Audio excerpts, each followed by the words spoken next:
우리 시간 다 같이 일어나 주님의 성령 부르시며 하나님 앞에 나아갑니다.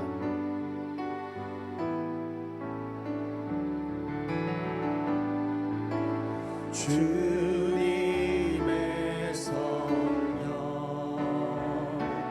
지금 이곳에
하나님은 영이시니 예배하는 자가 영과 진리로 예배할지니라.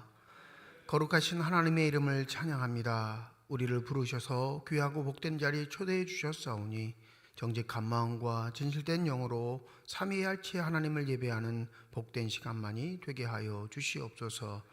주님을 간절히 기다립니다. 하나님의 영으로 임재하여 주셔서 주님만 줄 수 있는 평강과 기쁨이 저희 심령 가운데 가득 넘치는 복된 시간이 되게 하여 주시옵소서. 감사드리며 우리 주 예수 그리스도의 이름으로 기도드립니다. 아멘.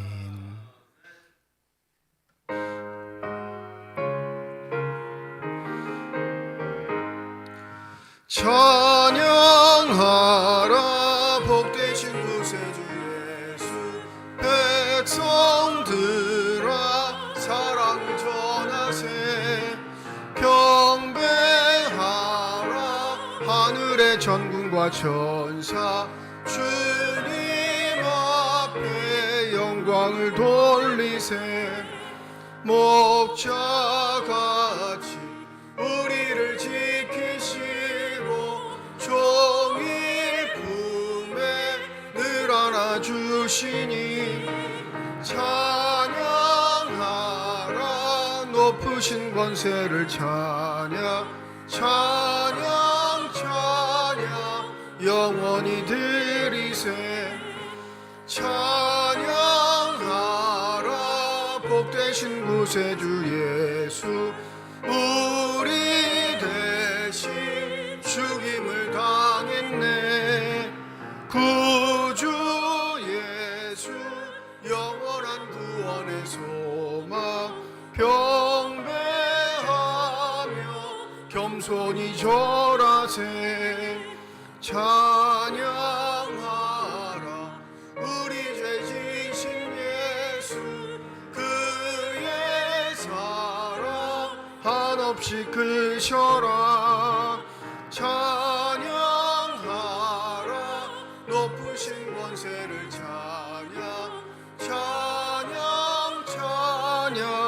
영원히 드리세. 찬양하라 복되신 구세주 예수. 천사들아 즐겁게 찬양해. 구주 예수 영원히 다스리시니 면류관을 주 앞에 드리세. 구주 예수 세상을 이기시고 영광 중에 또다시 오시리. 찬양하라 높으신 권세를 찬양. 찬양 찬양 영원히 드리세. 찬송하리로다. 하나님 곧 우리 주 예수 그리스도의 아버지께서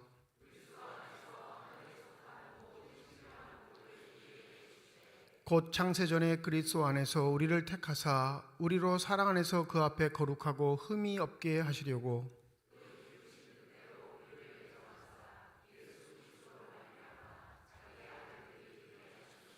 이는 그가 사랑하시는 자 안에서 우리에게 거저 주시는 바 그 은혜의 영광을 찬송하게 하는 것이라.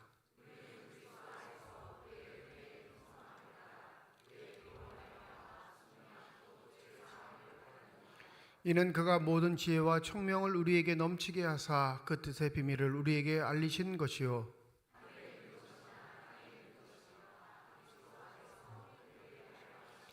모든 일을 그의 뜻의 결정대로 일하시는 이의 계획을 따라 우리가 예정을 입어 그 안에서 기업이 되었으니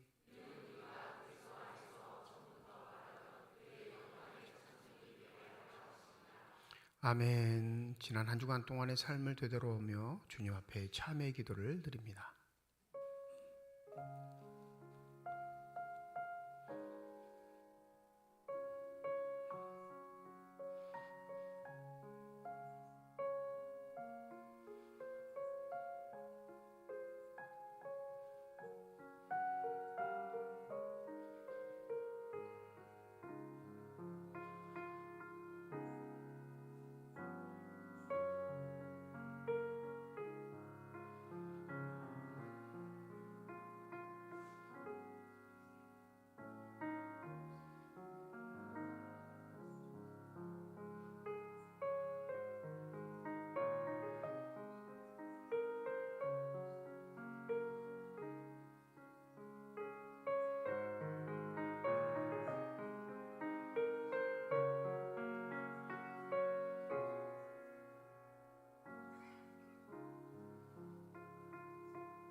만일 우리가 우리 죄를 자백하면 그는 미쁘시고 의로우사 우리 죄를 사하시며 우리를 모든 불의에서 깨끗하게 하실 것이라.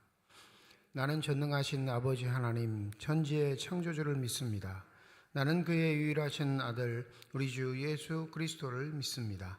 그는 성령으로 잉태되어 동정녀 마리아에게서 나시고 본디오 빌라도에게 고난을 받아 십자가에 못 박혀 죽으시고 장사된 지 사흘 만에 죽은 자 가운데서 다시 살아나셨으며 하늘에 오르시어 전능하신 아버지 하나님 우편에 앉아 계시다가 거기로부터 살아있는 자와 죽은 자를 심판하러 오십니다. 나는 성령을 믿으며 거룩한 공교회와 성도의 교제와 죄를 용서받는 것과 몸의 부활과 영생을 믿습니다. 아멘.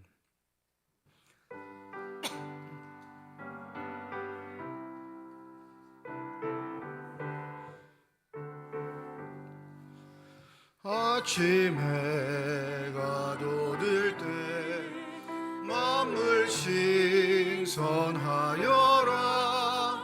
나도 세상 지날 때에 햇빛 되게 하소서. 주여 나를 도우사 세월 호송을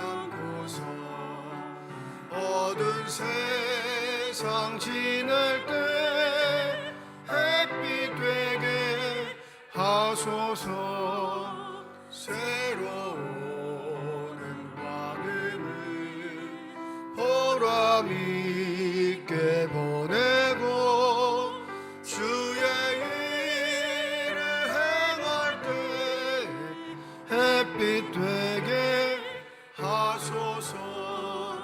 주여 나를 도우사 세월 허성한 곳서 어두운 세상 지낼 때 햇빛 되게 하소서.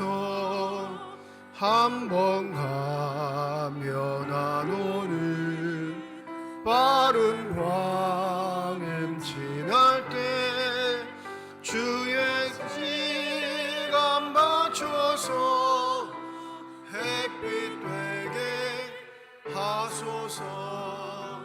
주여 나를 도우사 세월 허송한 곳서 어두운 세상 지낼 때 햇빛 되게 하소서.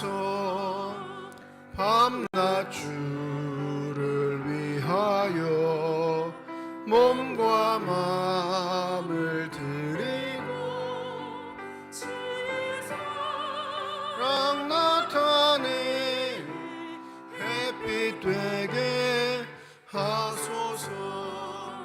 주여 나를 도우사 세월 허송한 곳서 어두운 세상 지낼 때 햇빛 되게 하소서.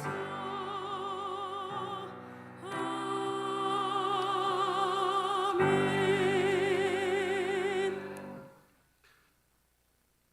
알파 오메가 되시고 처음과 나중 되시는 여호와 하나님, 지난 한 해 동안도 저희들을 주의 은혜로 지켜주시고 오늘 이렇게 2024년 새해 첫 주일에 주님 전에 나와서 예배드릴 수 있게 하여 주셔서 감사와 찬양을 드립니다. 이 시간 주님께만 영광 돌리는 귀한 시간 되길 간절히 원합니다.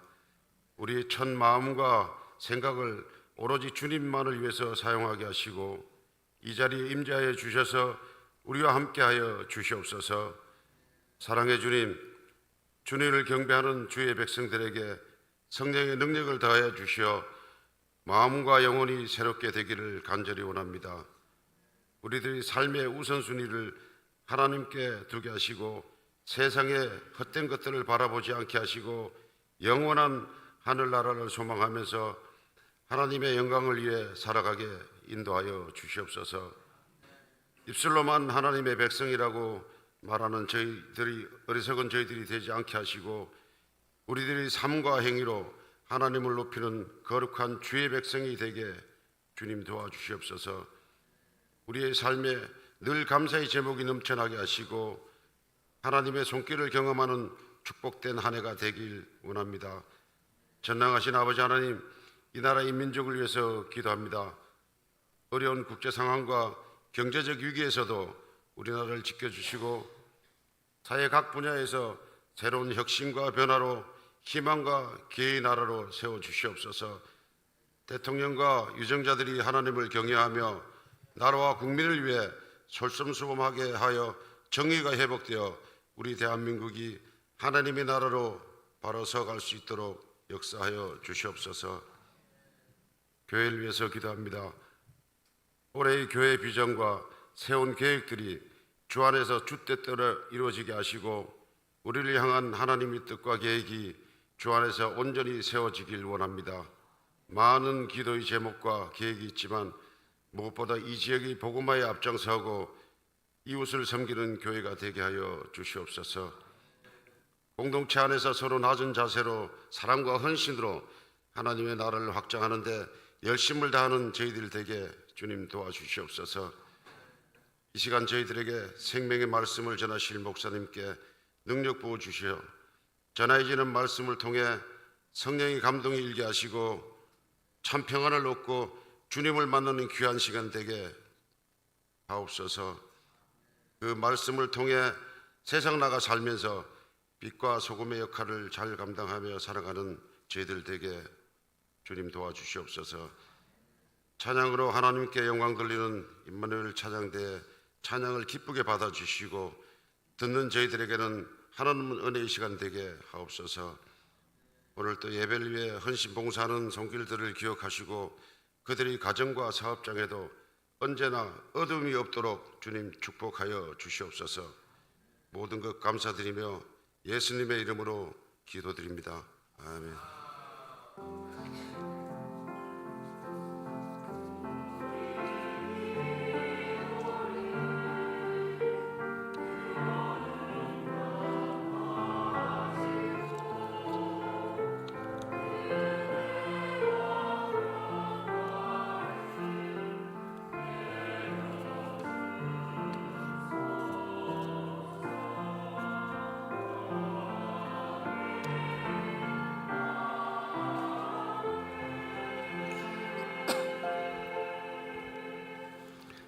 찬송가 229장 1절, 2절, 3절 부르시면서 우리 성찬 예식 진행하도록 하겠습니다.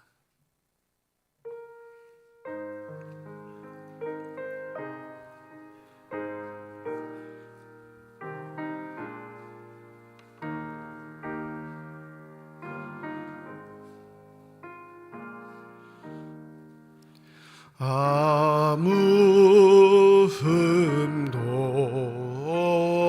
없고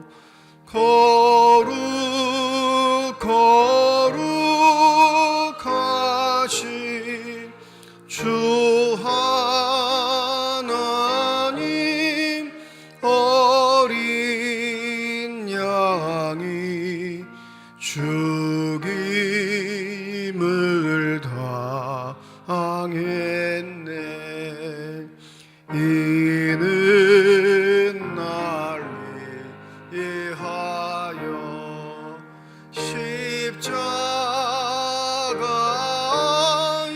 십자가에서 못 박히사 깨뜨리신 주님의 몸일세. 이는 날 위하여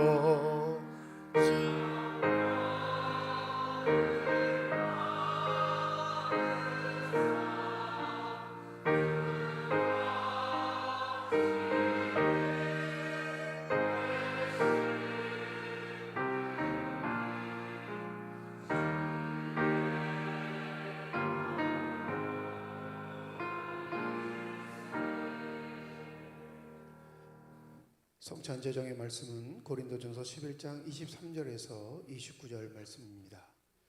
내가 너희에게 전한 것은 주께 받은 것이니 곧 주 예수께서 잡히시던 밤에 떡을 가지사 축사하시고 떼어 이르시되 이것은 너희를 위하는 내 몸이니 이것을 행하여 나를 기념하라 하시고 식후에 또한 그와 같이 잔을 가지시고 이르시되 이 잔은 내 피로 세운 새 언약이니 이것을 행하여 마실 때마다 나를 기념하라 하셨으니 너희가 이 떡을 먹으며 이 잔을 마실 때마다 주의 죽으심을 그가 오실 때까지 전하는 것이니라. 그러므로 누구든지 주의 떡이나 잔을 합당하지 않게 먹고 마시는 자는 주의 몸과 피에 대하여 죄를 짓는 것이니라. 사람이 자기를 살피고 그 후에야 이 떡을 먹고 이 잔을 마실지니 주의 몸을 분별하지 못하고 먹고 마시는 자는 자기의 죄를 먹고 마시는 것이니라. 아멘. 기도하겠습니다. 하나님, 죄악으로 죽을 수밖에 없는 우리들을 거룩하게 하사 우리를 주의 성찬에 참여하게 하시니 감사드립니다. 주님의 임재 가운데 주님의 살과 피를 먹으며 영적으로 육적으로 새로워지는 시간이 되게 하옵소서. 예수 그리스도의 이름으로 기도드립니다. 아멘. 주 예수께서 잡히시던 밤이 없습니다. 주님은 사랑하는 제자들과 함께 마지막 유월절 말찬을 하셨습니다. 그때 떡을 들어 축사하시고 떼어 제자들에게 주시며 말씀하셨습니다.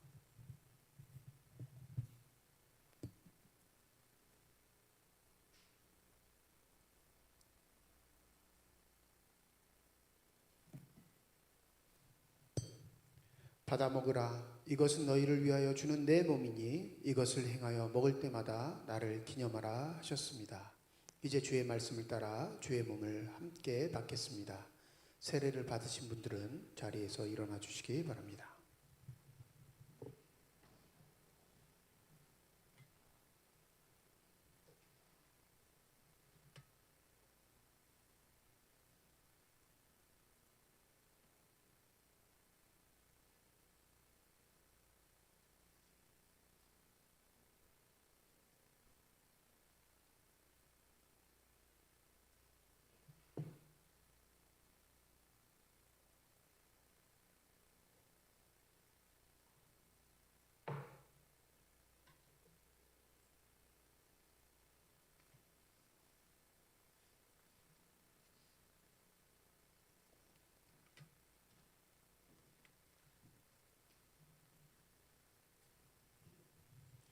떡을 받으신 후에 자리에 앉으셔서 기도하시고 드시면 되겠습니다. 성찬 예식은 교회법에 따라 세례를 받으신 분들이 참여하실 수 있습니다. 세례를 받지 못하신 분들은 참여하실 수 없음을 양해해 주시고, 떡을 받으신 분들은 자리에 앉으시고 기도하시고 떡을 드시면 되겠습니다. 진실로 진실로 너희에게 이르노니 믿는 자는 영생을 가졌나니 내가 곧 생명의 떡이니라. 너희 조상들은 광야에서 만나를 먹었어도 죽었거니와 이는 하늘에서 내려오는 떡이니 사람으로 하여금 먹고 죽지 아니하게 하는 것이니라. 나는 하늘에서 내려온 살아있는 떡이니 사람이 이 떡을 먹으면 영생하리라. 내가 줄 떡은 곧 세상의 생명을 위한 내 살이니라 하시니라.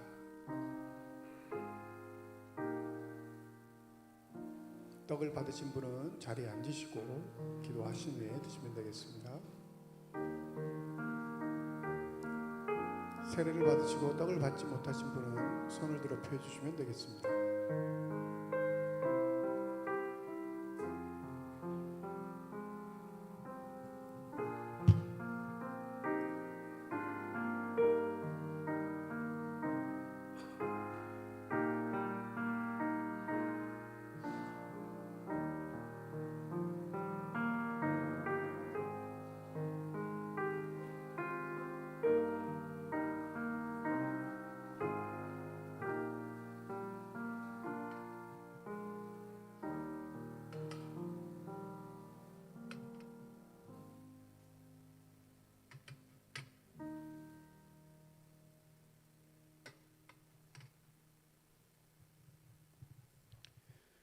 또 주님은 식후에 잔을 들어 축사하시고 제자들에게 주시며 말씀하셨습니다. 너희가 다 이것을 마시라. 이것은 죄 사함을 얻게 하려고 많은 사람을 위하여 흘리는 나의 피 곧 언약의 피니라. 이것을 행하여 마실 때마다 나를 기념하라 하셨습니다.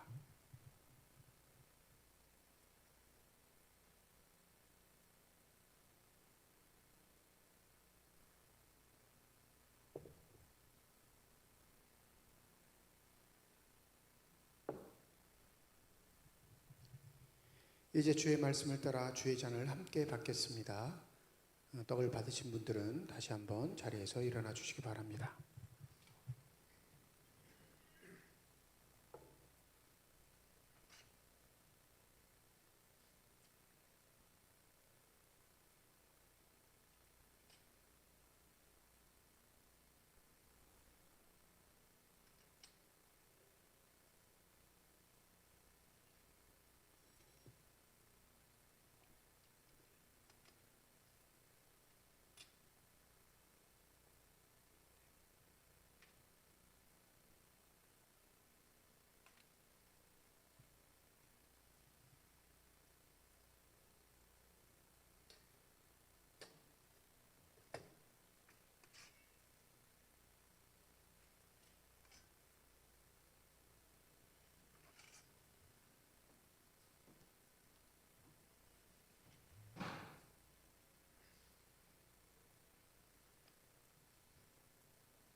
잔을 받으신 후에 자리에 앉으셔서 기도하시고 잔을 드시면 되겠습니다.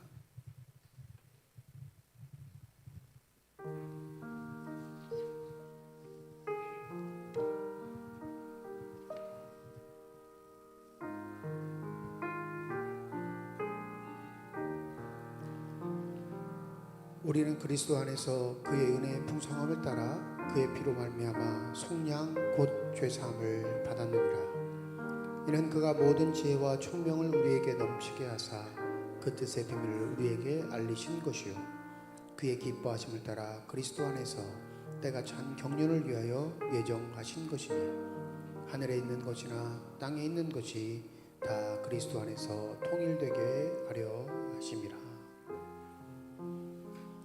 떡과 잔을 다 드신 분들은 눈을 감으시고 조용히 침묵으로 기도하시면 되겠습니다.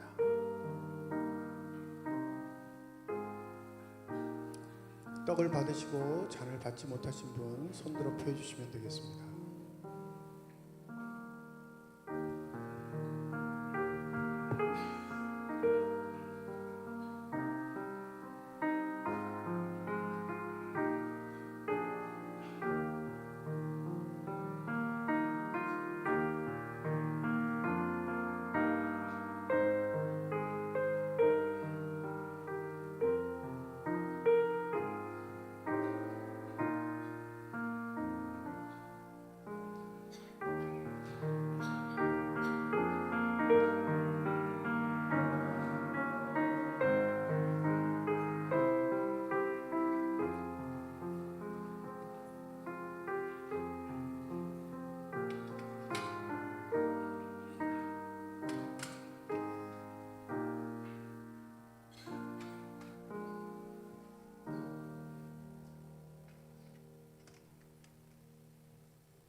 다 함께 기도드립니다. 죄악에서 죽을 수밖에 없는 우리들을 부르시고 사죄의 은총을 새롭게 하여 주신 하나님께 감사드립니다. 오늘 주의 살과 피를 나누는 주의 형제 자매들로서 새롭게 하셨사오니 복음에 합당한 삶을 살아가게 하여 주시옵시고 우리의 삶의 터전에서 아름답게 주와 동행하는 복된 삶들이 되게 하여 주시옵소서. 올 한 해에도 주께 받은 사명을 잊지 않게 하시고 예수 그리스도의 십자가와 부활의 증인으로 살아갈 수 있는 복된 삶들이 되게 하여 주시옵소서. 감사드리며 우리 주 예수 그리스도의 이름으로 기도드립니다. 아멘. 229장 4절에서 6절 찬양 드리겠습니다.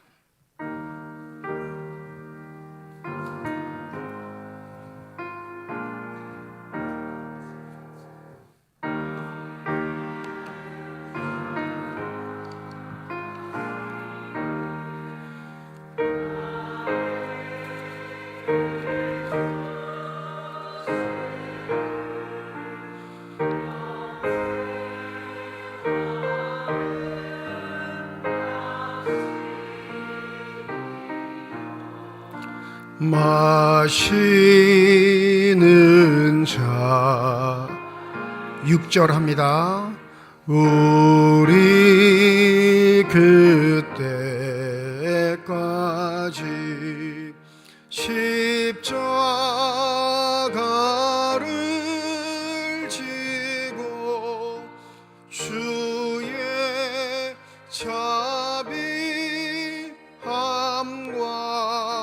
은혜 널리 전파하세.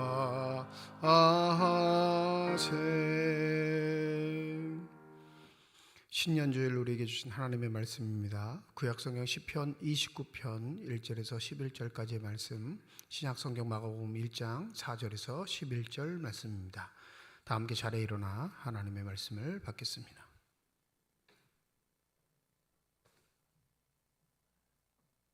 오늘 우리에게 주시는 하나님의 말씀입니다.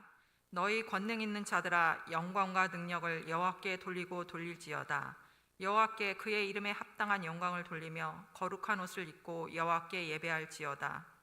여호와의 소리가 물 위에 있도다. 영광의 하나님이 우레소리를 내시며 여호와는 많은 물 위에 계시도다. 여호와의 소리가 힘있으며 여호와의 소리가 위엄차도다. 여호와의 소리가 백향목을 꺾으시며 여호와께서 레바논 백향목을 꺾어 부수시도다.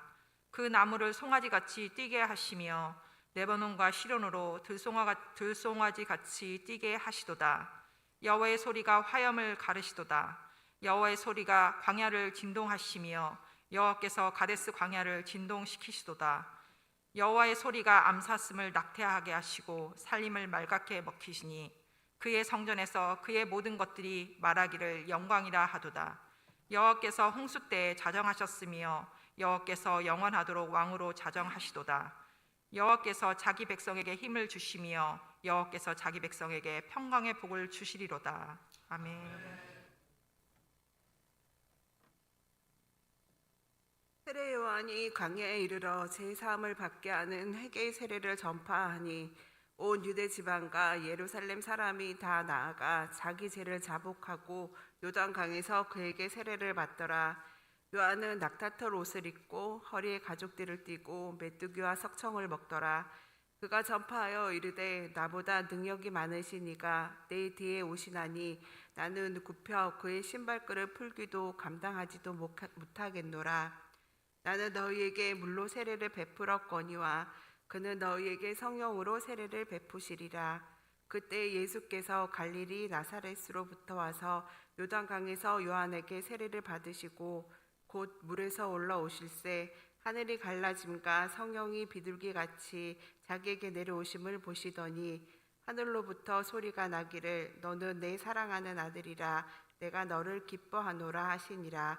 하나님께서 이 말씀을 통하여 우리에게 은혜 주시기를 원합니다. 아멘.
아멘. 기도하겠습니다. 이 시간 우리들의 눈을 열어주시사 주 형상 바라보게 하여 주시옵시고, 우리들의 귀를 열어주셔서 주 음성 듣게 하여 주시옵소서. 닫혀진 우리의 심령의 문이 성령의 은혜 가운데 활짝 열려지게 하여 주셔서 하나님 아버지 마음속에 품고 계시는 기쁨과 평안과 만족이 넘치는 복된 시간이 되게 하여 주시옵소서. 감사드리며 우리 주 예수 그리스도의 이름으로 기도드립니다. 아멘. 새해 첫 번째 주일을 맞이하며 주의 전에 나오신 모든 분들을 주의 이름으로 환영하고, 주께서 예배하신 은혜와 축복이 올 한 해 가정과 일터와 앞길 위에 가득 넘치시기를 주님의 이름으로 축원드립니다. 새해 많은 각오들을 하실 텐데, 특별히 믿음의 사람들은 꼭 하는 각오들이 있죠. 올 한 해는 내가 꼭 성경을 읽어보겠다. 여기 앉으신 분 중에 성경 일독 못하신 분이 대다수일 거예요. 네, 참 대단하죠. 성경 한 번 안 읽고도 천국 갈 수 있다는 확신을 갖고 사는 게 신비할 정도이긴 한데, 이 성경을 읽고 싶다, 읽어야겠다라는 이 거룩한 각오와 결단을 하면 하나님이 좀 날 도와주셔서 성경을 읽을 때 시험에 안 들게 해야 되는데, 그죠? 내 호기로운 의지와 상관없이 성경을 읽다 보면 반드시 시험에 빠집니다. 그게 참 이상한 일이에요. 거룩한 마음으로 열정을 가지고 성경을 읽으면 우리를 도우시는 성령께서 그 걸림돌이 없이 하나님의 말씀을 잘 읽게끔 진행해 주셔야 하는데, 그렇지 않아요. 성경은 늘 언제나 우리에게 돌을 던집니다. 복음서가 그래요. 복음서가 한 권이면 덜 시험일 텐데, 복음서가 4권이니까 마태복음 읽고 여기까지는 은혜를 받아요. 근데 마가복음부터 진동이 시작됩니다. 이거 왜 앞에 거하고 다르지? 분명히 앞에서 이렇게 말하지 않은 것 같은데, 똑같은 예수의 일생인데 왜 여기는 이렇고 저기는 저렇지? 마음에 요동치지요. 그리고 결국엔 신기가 불편해져서 성경책을 닫는 경우가 많습니다. 신앙의 유익함이라는 게, 신앙의 성장이라는 게, 신앙의 성숙이라는 게 호락호락하지 않다라는 걸 깨닫게 되지요. 복음서가 한 권이었으면 참 편할 것 같지만, 복음서가 한 권이었다면 예수의 한쪽 면만 바라볼 수밖에 없는 요소가 있었을 겁니다. 복음서가 4권인 이유는 예수의 여러 가지 면의 삶의 모습들, 다채로운 시각들을 우리에게 하나님께서 선물로 선사하셨다라고 생각하시면 되겠습니다. 더 중요한 건 복음서를 읽다가 다 다른 이야기인 것처럼 느껴지지만 아주 강하게 공통적인 요소로 등장하는 기사와 이야기도 있다는 사실을 우리가 잊지 말아야 합니다. 저자도 다르고 배경도 다르고 출신 성분도 다를 뿐만 아니라 믿음의 생활을 한 바탕도 다른데, 4명의 저자가 공통적으로 하는 이야기, 이야기의 세부상은 좀 다를 수 있지만 그 이야기는 초대교회에서 가장 강력하게 중요한 요소로서 여기던 이야기이기 때문에 복음서의 말씀으로서 우리에게 전해오는 내용이지요. 오늘 마가복음 1장에 등장하는 예수의 세례 사건이 바로 그렇습니다. 예수의 탄생을 지나 주연절을 맞게 된 우리는 예수께서 세례를 받으시고 활동을 하셨던 일생을 너무나 잘 알고 있습니다. 예수가 세례를 받으셨던 이 일은 세상 사람들이 잘 몰라요. 믿는 사람들이나 좀 예수가 세례를 받으셨다라는 사실을 알지, 교회를 다니지 않거나 믿지 않는 사람은 예수가 세례를 받았는지 안 받았는지에는 관심이 없어요. 근데 예수의 탄생의 이야기는 알까요, 모를까요? 알죠. 그날 공휴일이니까. 그죠? 왜 쉬는지를 알고 쉬어야 될 거 아니에요. 교회 다니지도 않은데 성탄을 축하하고 선물을 나누고 케이크를 자르고 가족들을 축복하면 가장 중요한 얘기가, 세상에 만연된 이야기가 성탄의 이야기니까 예수의 탄생의 이야기가 가장 중요해야 할 텐데, 복음서는 그렇게 생각하지 않습니다. 예수의 증인들은 그렇게 염두에 두지 않았어요. 만약 예수의 탄생이 중요했다면 사복음서에 다 뭐가 나와야 돼요? 예수 탄생의 이야기가 나와야죠. 근데 4권 중에 2권만 나옵니다. 마태복음과 누가복음. 나머지 2 복음서는 침묵해요. 그런데 놀랍게도 예수의 일생에서 가장 가장 중요하다고 여기는 첫 번째 대목에 공통적으로 등장하는 이야기는 바로 예수가 세례를 받으신 사건입니다. 세상 사람들이 관심을 두지 않아도 이것이 중요할 수밖에 없는 건 교회가 가장 그것을 중요하게 여겼고 전통적으로 그것을 우리에게 전승해 주었기 때문에 그렇습니다. 그런데 이게 당혹스러움은 솔직히 말하면 예수의 세례 사건은 좀 뺐으면 좋겠어요. 왜냐하면 논리적인 이치를 갖고 있는 사람들, 상식적인 시각을 갖고 있는 사람들에게 예수의 세례는 좀 이의가 맞지 않습니다. 그렇지 않나요? 세례란 입교 예식이에요. 세례가 아주 독특하게 기독교에만 있는 것 아니라고 제가 한번 말씀드렸죠. 유대교에서도 있었던 전통이에요. 근데 유대교뿐만 아니라 같은 신앙의 전통 중에 이 세례와 같이 입교 예식이 있는 종교들이 많습니다. 입교 예식이란 건 뭐예요? 그 세례를, 그 입교를 당하는 당사자가 추종자가 되겠다는 선언입니다. 내가 이제 당신의 신앙을, 당신들의 도리를, 당신들의 원칙을 따르는 자가 되겠습니다 라고 각오하고 공중 앞에 선언하는 게 일종의 세례 예식, 입교 예식이고, 이 말은 예수가 누구의 제자가 되겠다고 하는 오해를 불러살 수 있죠? 세례 요한의 제자가 되겠다라는 오해를 불러살 수 있어요. 이게 첫 번째 당혹스러운 일이고, 두 번째, 세례 요한의 세례는 무슨 세례라고 하죠? 회개의 세례라고 해요. 그러면 그 회개의 세례는 반드시 죄 고백이 선행되어야 합니다. 나는 본질상 하나님의 진노를 받은 자로서 죄의 아들이오니 주님 나를 용서하실 때 물로 깨끗하게 하시사 죄가 없게 하소서. 이 사죄의 고백이 있을 때, 죄의 고백이 있을 때 사죄의 은총을 허락하고 물세례를 주지요. 그런데 문제는 이 물세례에 참여했다는 건 예수가 죄의 고백을 하셨다는 거예요? 안 하셨다는 거예요? 섣불리 얘기 못한단 말이에요. 왜냐하면 예수는 죄가 없으신 분이니까. 그래서 이 당혹감은 아마 복음서 저자들도 다 가지고 있었던 것 같아요. 더불어 초대교회 교인들도 이게 굉장히 당혹스러웠습니다.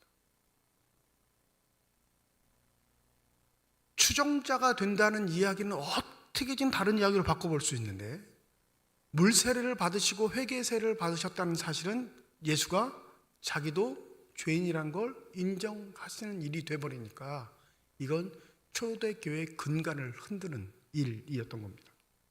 그러면 여러분, 빼는 게 맞아요? 넣는 게 맞아요? 괜히 넣어가지고 분란을 일으키기보다 그냥 빼고 암묵적으로 그냥 진행해버리면 될 텐데, 하나님은 그 방법을 허락치 않으시고 사복음서에 모두 이 세례를 받는 이야기를 넣어놓으셨습니다. 그래서 마태복음에 보면 약간 인위적인 요소라고 해서 여러분, 인간이 의도된 마음으로 조작했다는 게 아니에요. 그들의 고민, 그들의 고통, 그들의 갈등을 이 마태복음은 기록하는데 뭐라고 기록하냐면, 세례를 받으러 나오신 예수를 요한이 말립니다. 마태복음 3장 14절에 보면 요한이 말려 이르되 내가 당신에게 세례를 받아야 할 터인데 당신이 내게로 오시나이까? 예수께서 대답하여 이르시되 이제 허락하라. 우리가 이와 같이 하여 모든 일을 이루는 것이 합당하니라. 다 가지고 있었던 생각, 고민. 세례는 예수가 누구에게 베푸셔야 돼요? 세례 요한에게. 근데 세례 요한에게 세례를 받으시겠다 수구리시니까 요한이 당혹해서 안 됩니다. 이게 교회 공동체의 생각과 고백인 거예요. 그럴 수 없습니다. 우리가 예수께 세례를 받는 존재이어야 하는데 어떻게 예수가 우리에게 세례를 받으십니까? 예수가 뭐라고 선언하셨다고 해요? 허락하라. 이게 하나님의 의를 이루는 일이니라. 요한은 한 발짝 더 나가요. 요한복음에 보면 요한은 세례 요한이 예수를 알아보지 못했다라고 기록합니다. 그럼 요한복음은 세례 요한이 예수를 언제 알아봤을까요? 성령이 내리셨을 때, 세례가 끝났을 때, 아, 이가 예수셨구나 라는 걸 알게 됐다 기록합니다.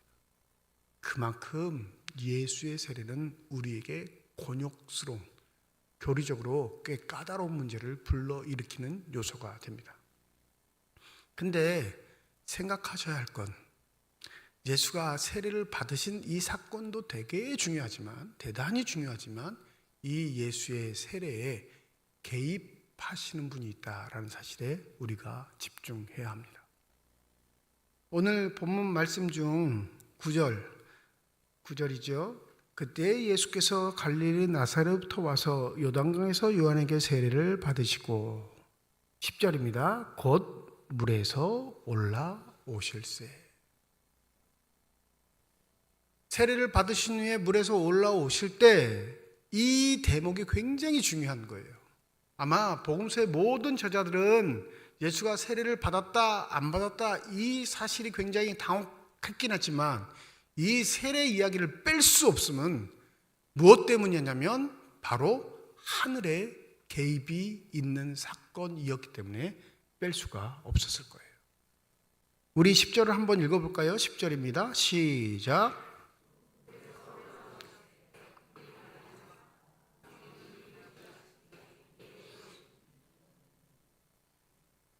예수가 세례를 받는 것이 맞느냐 틀리느냐 여기에 함정에 빠지지 마시고 예수의 세례 사건에 하늘의 개입이 있었다라는 것에 초점을 맞추시는 저와 여러분이 되시기를 소원합니다. 우리가 올무에 빠지지 않는 비밀들을, 신비들을 반드시 하나님은 남겨놓으세요. 우리의 논리적인 욕구를 충족시키기 위해 하나님의 말씀을 우리에게 주신 게 아니라 살아계신 하나님의 역사를 맛볼 수 있도록 하나님의 말씀을 주셨다는 사실을 잊지 마시기 바랍니다. 예수가 세례를 받으신 후에 물 위에 올라오시니 다른 사람에겐 벌어지지 않는 사건이 3가지 생기는데, 첫 번째 뭐 했대요? 하늘이 어떻게 됐다고요? 갈라졌다. 이거 헬라어 원어상 하면 찢어졌다, 찢어서 나누었다 라고 이야기하는 게 맞습니다. 한번 생각해 보시죠. 성소의 휘장, 지성소와 성소를 나누는 가죽으로 만든 이 휘장이 찢어질 때가 언제였죠? 예수께서 십자가에 못 박히셔서 죽으셨을 때, 십자가에 달리셨을 때가 아니라 십자가에 달리셔서 죽으셨을 때예요. 신이라면 죽지 않아야 하는데 신인 존재가 죽을 때 찢김의 사건이 일어납니다. 신이라면 죄인된 인간에게 세례를 받지 말아야 하는데 그 죄인된 인간에게 세례를 받으실 때 그 이후에 하늘이 찢긴 사건이 벌어져요. 이 찢기다라는 의미를 한번 되새겨 보시면, 여러분 종이를 쫙 찢으면 복구가 가능해요? 불가능해요? 풀로 붙일 수는 있어요. 붙일 수는. 그죠? 그렇게 얘기하실 수는 있는데 내 원상 복구는 거의 어렵습니다. 너무너무 궁금하시면 집에서 심심하실 때마다 해보세요. 나는 원상 복구를 하겠다. 근데 이 다른 복음서에는 이 하늘이 찢기다라고 표현하지 않고 하늘이 열리다라는 표현을 씁니다. 조금 부드럽게 얘기해요. 열리면 닫을 수 있을까요? 없을까요? 우리의 생각에는 원상 복구가 가능하거든요. 열면 닫으면 되니까. 근데 아마 이건 요한계시록의 말씀을 마음에 두었는 것 같아요. 그 표현. 열면 닫을 자가 없고 닫으면 열 자가 없느니라. 이 의미를 두었지만 더 강력한 건 찢어서 나누다라는 표현이에요. 하늘이 열렸다는 건 하늘을 찢으시는 분이 계셨고 그것을 나누어서 개입하신 분이 계시다라는 말씀이죠. 누가 그렇게 하셨다는 거예요? 성부 하나님께서 인간의 시간에 뚫고 들어오셨다 말합니다. 이게 우리에게 축복이고 은혜예요. 믿으십니까? 우리는 창조된 시간 안에서 한계를 지니고 살아갑니다. 그러니 뒤로 갈래야 갈 수 없는 그런 존재들이에요. 계속 어디를 향해 가요? 죽음을 향해서, 앞으로 주어진 시간을 향해서 갑니다. 그러니까 되돌이킬 수도 없고 먼저 갈 수도 없어요. 단지 우리는 지금 현실 안에서 우리의 한계를 인정하고 사는데, 하나님은요? 시간에 얽매이실까요? 안 얽매이실까요? 본관에 얽매이실까요? 안 얽매이실까요? 그러면 여러분 다시 한번 생각해 보실 게 있는데, 우리의 과거에 지금도 하나님은 찾아가실 수 있나요, 없나요? 또 신년 주일부터 이렇게 또 멀치 아프게 하시지 생각하지 마시고, 우리는 제약을 받아서 불가능하지만 하나님은 가능하세요. 하나님이 우리의 시간을 찍고 들어오신 건 늘 하나님의 현실입니다. 그러니 여러분 과거의 시간 때문에 후회할 필요 없으세요. 그래서 구원은 신비예요. 우리는 내가 믿고 구원받은 걸 굉장히 확신하는 게 대단한 믿음인 것처럼 생각하지만 여러분 그렇지 않아요. 구원은 우리가 다 말로 표현할 수 없는 신비의 요소가 있습니다. 가족들 때문에 아파하시나요? 지나간 시간 때문에 괴로워하시나요? 걱정하지 마세요. 하나님은 과거의 시간도 현재로 뚫고 들어가시는 분입니다. 그러니 하나님이 뚫고 들어오셨다라는 사실은 하나님이 세상 일에 관심을 갖고 계시고 여전히 세상을 통치하고 계시다라는 증표를 보여주는 일입니다. 그 일을 누구 때문에 보여주신 거죠? 그 아들 예수 그리스도. 두 번째 사건이 벌어지죠. 성령이 비둘기같이 예수에게 내려오심이 나타났습니다. 성령은 하나님의 영이고 비둘기는 성령을 상징하기도 하지만 비둘기는 새 창조의 시간들을 나타낼 때 종종 등장합니다. 노아가 방주에서 물이 빠졌는지 알기 위해서 날려보냈던 새가 무슨 새죠? 돌아오지 않던 새는요? 이 비둘기라는 존재는 뭘 말하냐면 새로운 땅에서 살아갈 수 있는 존재들의 시간이 시작되었다라는 걸 나타내요. 즉 예수가 물에서 올라오실 때 성령이 비둘기같이 예수에게 내리신 건 이제 새 창조의 시간이 우리에게 펼쳐졌다는 것을 나타내고 계십니다. 이전 것을 기억하지 못하게 새날을 허락하신 하나님의 축복과 사랑이 예수 그리스도를 통해 우리에게 펼쳐지게 되었다라는 선언이 성령을 통한 예수의 일어나심, 나타나심이 될 줄 믿습니다. 그러니 우리에게 새 세상이 온 건 단지 문명이 우리가 가지고 있는 기술들이 더 좋아지고 새로워지고 해서 새롭게 바뀌는 게 아니라 예수로 인해 우리에게 새 세계가 열려졌다는 사실을 잊지 마시기 바랍니다. 어떤 사람은 새 세계에서 사는 거고요. 어떤 사람은 옛 세계에서 여전히 살고 있는 겁니다. 여러분은 새 생명을 지니고 새로운 세계에서 살아가고 계시는 분 맞습니까? 그러면 하나님을 아버지로 고백하는 사람인 거예요. 다가올 천국이 완벽한 새 세상이긴 하지만 그게 그리 신기하지 않는 건 지금 이 땅에서도 새 생명의 은혜를, 새 세계의 기쁨을 누리는 자가 구원받은 백성임을 잊지 마시기 바랍니다. 강조점은 11절이에요. 11절 우리 한번 다 함께 읽어보시죠. 시작.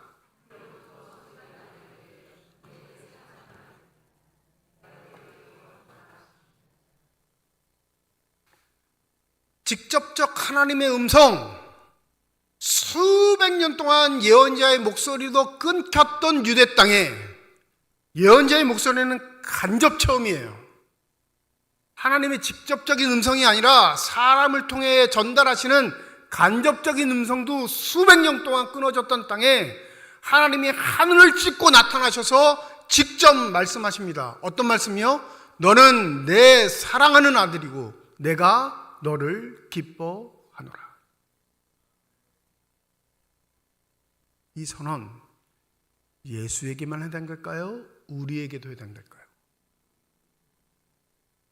예수가 우리의 형제 되신다. 바울은 그렇게 고백하니 이 선언은 우리에게도 해당되는 줄 믿습니다.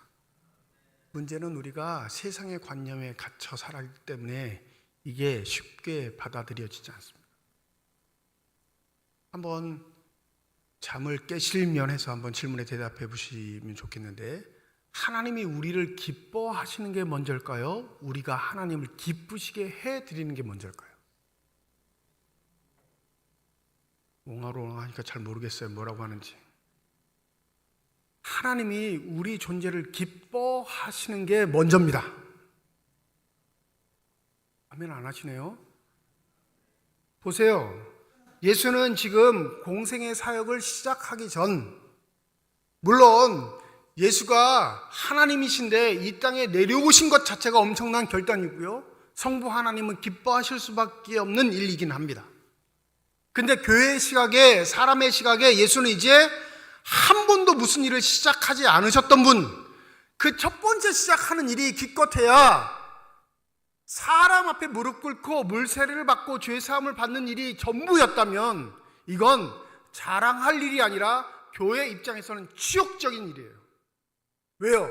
그는 죄가 없어야 죄의 사함에 선언을 할 수 있는 하나님의 신분을 획득할 수 있거든요. 그런데 사람 앞에 무릎 꿇고 물에 잠겨서 자기의 죄를 회백하고 회개하고 일어났을 때 하나님이 개입하셔서 뭐라고 하셔요? 너는 내 사랑하는 아들이요 내가 기뻐하는 자로다. 즉 아무런 일 하지 않았지만, 하나님의 권세를 가지고 행한 일이 없었지만 이미 예수는 하나님의 기뻐하심을 입은 존재로서 세상에 선언되었습니다. 여러분 기억하세요. 하나님은 우리의 존재로 기뻐하신다는 사실. 우리를 구원하신 분도 하나님이시고요, 우리를 먼저 사랑하신 분도 하나님이시고요, 아무것도 하지 않았는데 우리를 기뻐하시는 분도 하나님이십니다. 그런데 왜 자꾸 하나님을 기쁘시게 하는 일을 하자 이렇게 얘기하죠? 그건 상 받기 위해서가 아니라 이미 하나님이 우리를 기뻐하셨기에 그 영혼의 온 인격의 반응으로 우리가 하나님을 기쁘시게 하는 삶을 살아가기를 각오하게 되는 겁니다. 여러분 이거 강제적 집행이 아니에요. 여러분 믿음의 사람입니까? 하나님을 기쁘시게 해야 돼요. 이건 앞소절이 빠진 거예요. 무슨 소절? 하나님이 먼저 우리를 기뻐하셨다는 서론이 빠진 거예요. 내 존재를 기뻐하신다고? 나 같은 사람을 사랑하신다고? 내가 뭐 필요하다고 날 택하셨다고? 그거에 감동된 자가, 그것을 잊지 않는 자가, 그 은혜를 되새기는 자가 하나님을 기쁘시게 하는 일에 몰두하는 사람이 됩니다. 한국교회 구원론은 값싼 구원론이 너무 많아서 이걸 망각해요. 극과 극으로 치닫습니다. 하나님 앞에 너무 열정을 품고 열심을 다해서 자기 의에 빠지는 사람, 그런 사람들의 특징이 뭔지 아세요? 남들을 비난하고 비판하고 증오합니다. 저게 무슨 믿음의 사람이에요? 나처럼 살아야지. 극단주의자가 돼요. 이거 하나님이 싫어하시는 교만이에요. 또 하나, 방종에 빠지는 사람들이 있어요. 뭐 하나님이 다 용서하셨다는데, 하나님이 이루셨다는데, 구원하셨다는데 뭐 알아서 하시겠지. 둘 다 지극히 하나님을 모르는 아주 탐욕스러운 삶의 모습입니다. 하나님이 날 기뻐하실 것이 없음에도 불구하고 기뻐하셨다는 건 아무런 조건 없이 날 받아들이시고 그 존재를 귀하게 여기셨다는 사실입니다. 그걸 하신다면, 그걸 믿는다면, 그걸 깨닫는다면 하나님이 싫어한 일을 할래야 할 수가 없겠죠. 여러분의 삶에서 하나님이 싫어하시는 일이 있을까요, 없을까요? 그러면 내가 하나님이 나를 기뻐하신다는 걸 인정 안 하고 사는 거예요. 새벽 기도에 말씀드렸죠. 뭐 아니면 도예요, 우리의 삶은. 여러분, 검정 아니면 흰색입니다. 회색 없어요. 천국 아니면 지옥인 거예요. 하나님의 말씀에 내가 순종하지 않는다? 다른 말 할 필요 없어요. 그는 하나님을 믿지 않는 겁니다. 요한은 우리에게 요한일서 4장에서 이렇게 말합니다. 우리가 사랑하는 것은 하나님이 우리를 먼저 사랑하셨기 때문입니다. 누가 하나님을 사랑한다고 하면서 자기 형제 자매를 미워하면 그는 거짓말쟁이입니다. 보이는 자기 형제 자매를 사랑하지 않는 사람이 보이지 않는 하나님을 사랑할 수 없습니다. 하나님을 사랑하는 사람은 자기 형제 자매도 사랑해야 합니다. 우리는 이 계명을 주님에게서 받았습니다. 하나님이 날 사랑하는 증거, 표현은 어디에서 나타난다고요? 보이지 않는 하나님을 사랑하는 게 아니고요. 보이는 형제 자매를 사랑할 때 날 하나님이 사랑하십니다를 증거하는 사람이에요. 여러분, 하나님 우리보다 더 똑똑해요. 반증할 수 없는 삶의 요소들로 하나님 우리를 심판하시는 거예요. 우리를 기뻐하시는 하나님. 그래서 우리를 통해 영광 받으시기를 소원하시는 하나님. 그 하나님이 내 아버지 되심을 잊지 마시고 2024년 한 해를 이겨나가시는 저와 여러분이 되시기를 소원합니다. 예수의 세례 사건은 이 얘기를 하고 싶으셨던 거예요. 예수를 내가 사랑하고 기뻐하듯이 예수로 인해 새 생명에 초대된 너희들도 내가 사랑하고 기뻐해. 그러니 부디 올 한 해 그 기쁨을 받은 자로서 하나님께 기쁨을 되돌려드릴 수 있는 저와 여러분이 되시기를 주님의 이름으로 축원드립니다. 기도하겠습니다. 주님의 살과 피를 받은 건 내가 주님의 가족이기 때문에 그렇습니다. 그런데 한번 살펴보기를 원합니다. 과연 정말 그러한가? 내 삶의 자리에서 나는 주님의 가족처럼 살고 있는가? 아니, 그런 생각이라도 하고 사는가? 거짓된 우리의 삶을 뚫고 들어와 생명의 신비를 우리에게 허락하시고 내가 너를 사랑해, 내가 너를 기뻐해 말씀하신 그 은총과 은혜들을 잊지 않고 늘 언제나 삶의 자리에서 고백하며 살 수 있는 주님의 선한 사람들만 되게 하여 주시옵소서. 감사드리며 우리 주 예수 그리스도의 이름으로 기도드립니다. 아멘.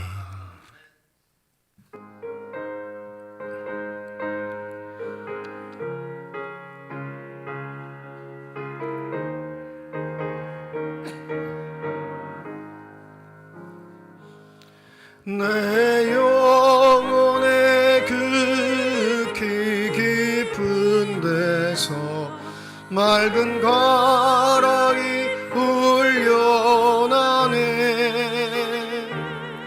하늘 곡조가 언제나 흘러나와 내 영혼을 고이 싸네.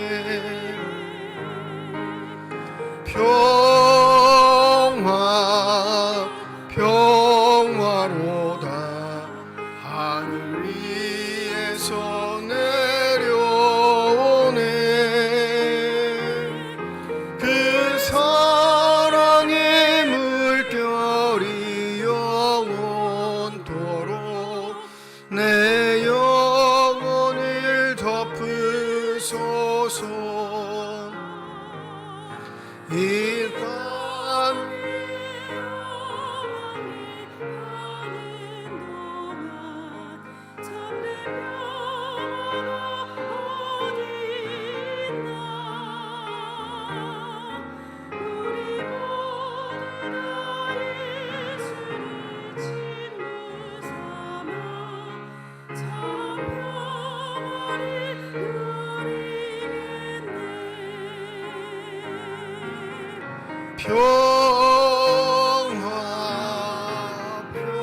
평화로다.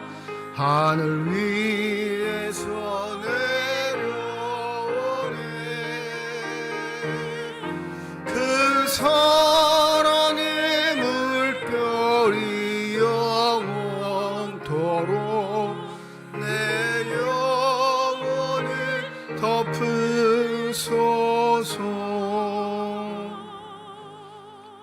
새해 첫 번째 주일 저희들에게 은혜의 시간을 허락하여 주시고 주의 전에 나오게 하실 뿐만 아니라 주 앞에 드릴 수 있는 믿음과 각오를 가지고 예물을 드리게 하신 하나님께 감사함을 드립니다. 하나님, 이 첫 번째 예물을 기뻐받아 주시옵시고 하나님의 나라와 귀한 일들에 아름답게 쓰이는 예물이 되게 하여 주시옵소서. 상처 있고 상한 영혼들에게, 헐벗고 굶주린 사람들에게, 주의 사랑을 간구하는 자들에게 선한 것으로 사용되는 아름다운 예물만이 되게 하여 주셔서 하나님의 나라가 확장되게 하시고 하나님의 기쁨이 될 수 있는 복된 예물이 되게 하여 주시옵소서. 예물을 드릴 때 기도의 제목을 담아 드리는 손길 과정 주께서 하십니다. 우리의 기도에 응답하시겠다 약속하신 하나님, 우리와 함께 하시겠다 약속하신 하나님, 우리의 삶의 자리에 찾아오셔서 우리와 함께 하여 주시옵시고 언제든지 우리가 절망 가운데 낭만 가운데 빠지지 않도록 성령의 은혜를 더하여 주셔서 우직하게 주님과 함께 믿음의 길을 걸어갈 수 있는 복된 삶들만이 되게 하여 주시옵소서. 때때로 사건과 사고를 만나 우리의 마음이 흔들릴 때라도 우리를 버려두지 마시고 주의 사랑으로 우리를 일으켜 세우시사 주님 부르시는 그날까지 담대하게 복되게 믿음의 삶을 살아갈 수 있는 축복이 우리 삶에 임하게 하여 주시옵소서. 예배를 돕는 많은 사람들들 가운데 임마누엘 찬양들을 비롯한 예배위원들과 우리 재직회 부서 중에 교회 학교 교사를 비롯한 모든 부서들을 축복하여 주셔서 저들이 수고하고 애쓰는 것이 나의 자랑과 의가 아닌 하나님의 축복과 사랑이 먼저이며 기뻐하심이 먼저임을 잊지 않는 겸손의 사람들의 섬김이 되게 하여 주시옵소서. 그리하여 교회가 든든히 서가게 하시고 많은 영혼들이 하나님 앞에 돌아올 수 있는 역사가 있게 하실 뿐만 아니라 서로가 형제 자매들로서 사랑의 교제를 나눌 수 있는 복된 교회만이 되게 하여 주시옵소서. 병상에 누워있는 환우들, 또 그 환우들을 돌보는 가족들을 기억하여 주셔서 그 치료의 손길, 능력의 손길로 환부에 안수하실 때 저들의 질병과 고통과 아픔이 깨끗이 치유받는 놀라운 축복이 있게 하여 주시옵소서. 올 한 해를 주 앞에 기쁨을 드리는 자로 살아가기를 소원합니다. 온전히 예배하는 자로, 온전히 섬기는 자로, 온전히 하나님의 일꾼으로 살아갈 수 있는 복된 한 해가 되게 하여 주시옵소서. 감사드리며 우리 주 예수 그리스도의 이름으로 기도드립니다. 아멘. 우리 함께 인사하겠습니다. 하나님의 축복이 여러분과 함께. 네, 감사합니다. 옆에 분과 인사하시죠. 하나님의 축복이 옆에 계신 분과 함께. 감사합니다. 교회 소식 전합니다. 오늘 신년 주일로 지키는 주일이고요. 1부, 2부 예배로 드리고 오후 찬양 예배가 2시에 모입니다. 우리 오후 찬양 예배도 많이 모이셔서 함께 예배로 영광 돌리시길 바랍니다. 다음 주일은 1부, 2부 예배를 모이고요. 1월 21일 주일, 세 번째 주일인데 1월 22일은 교회 창립 76주년 기념 감사 예배로 드립니다. 더불어 항존직 은퇴 이식도 있습니다. 여러분 기억하시고 함께 기도해 주시면 감사하겠습니다. 2024년 달력과 말씀 카드 받지 못하신 분들은 사무실에서 받으시면 되겠습니다. 오늘 2024년 교회 요람을 나누어 드립니다. 이렇게 예쁘게 잘 제작됐는데 매년 말씀드리지만 이게 개인 정보가 있는 내용이어서 본인이 직접 수령하시는 게 원칙이고요. 더 받아가실 때는 누구에게 전달하시기 위해서 받아가는 건 불가능합니다. 그러니까 본인이 새 권 필요하면 새 권 그냥 받아가셔도 돼요. 차에 두거나 사업장에 두거나 집에 두기 위해서 몇 권 받는 건 괜찮은데 누구의 부탁을 받아서 받아가시는 건 안 돼요. 개인정보에 걸립니다. 이게 신상에 관한 모든 정보들이 있기 때문에 또 한 가지 꼭 유의하셔야 할 게 전도용으로 요람 쓰는 거 아닙니다. 절대 쓰시면 안 돼요. 아셨죠? 전도용으로는 주보를 쓰시고요. 전도용으로는 절대 요람을 쓰시면 안 되고 누구의 부탁을 받아도 나눠주시면 안 됩니다. 이단들이 제일 갖고 싶어하는 게 이 요람이에요. 근데 여러분 삶의 자리에서 이단이 누군지 모르시죠? 다 갖고 온 사람들이 이단으로 빠지는 사람들도 있으니까 절대 내 것 외에는 전달하지 않으셔야 합니다. 단 구역장님이 결석하는 구역 식구들, 교회에 나오지 못하는 사람들을 위해서 대신 받아서 전달해 주는 건 교회가 용인해 드립니다. 그런데 그렇지 않는 경우에는 뭐 이렇게 빡빡해 이렇게 생각하시면 안 돼요. 이게 법적인 조항이고 사안이기. 그래서 우리 교회는 아직 구식이어서 요람을 만드는데 웬만한 교회들은 요람 다 없앴어요. 하도 문제가 많이 일어나요. 그러니까 그건 여러분이 좀 협조해 주시면 좋겠어요. 누구 것만 받아간다? 내 것만. 목사님 말 하나 그냥 받아가면 모르잖아요. 그건 본인 양심이에요. 네, 뭐 제가 이렇게까지 말씀드렸는데도 그러지 않으시면 그건 뭐 하나님이 판단하시겠죠. 그러니까 자기의 필요로만 꼭 받으셔서 교회 생활에 사용하시면 되겠습니다. 더불어 사람이 하는 일이라 몇 번 수정을 거쳤지만 못 보는 게 나와요. 화내지 마시고 실수하셨네 체크하셔서 사무실이나 목회자한테 말하시면 내년에는 수정하도록 하겠습니다. 그 수정사항 있으시면 말씀해 주시면 되겠습니다. 2024년 기도카드 연말에 나눠드렸는데 작성하셔서 뒤에 있는 카드 함에 넣으시든지 담당 목회자들한테 제출해 주시면 1년 동안 그 기도 제목 함께 목회자들이 기도해 드리도록 하겠습니다.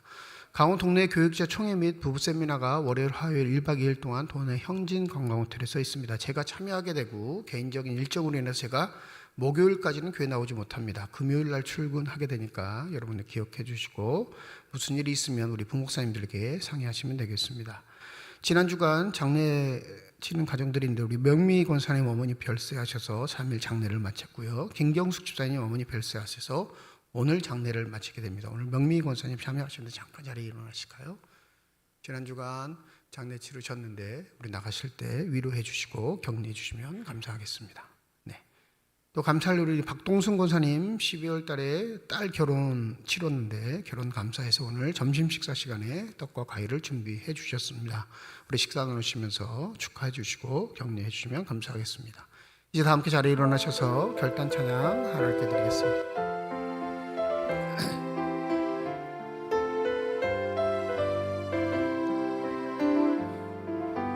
주님 다시 오실 때까지 나는 이 길을 가리라.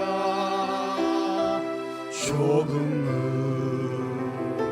길 나의 십자가 지고 나의 나는 주님을 보리라. 영광의 내 주님 나를 맞아주시리. 주님 다시 오실 때까지 나는 일어나 달려가리라. 주의 영광 온 땅 덮을 때 나는 일어나 노래하리. 내 사모하는 주님 온 세상 구주시라. 내 사모하는 주님 영광의 왕이시라. 내 사모하는 주님 온 세상 구주시라. 내 사모하는 주님 영광의 왕이시라. 이제는 우리 주 예수 그리스도의 은혜와 하나님의 사랑과 성령의 교통하시고 내주하시고 역사하시고 충만하심이 하나님의 기쁘심을 입은 자들로서 주의 살갑이를 나누며 이 땅에서 하나님을 감동시키기를 소원하는 주님의 거룩한 자녀들, 이들의 가정과 일터와 앞길 위에 이제로부터 영원토록 함께 하시기를 간절히 축원하옵나이다. 아멘.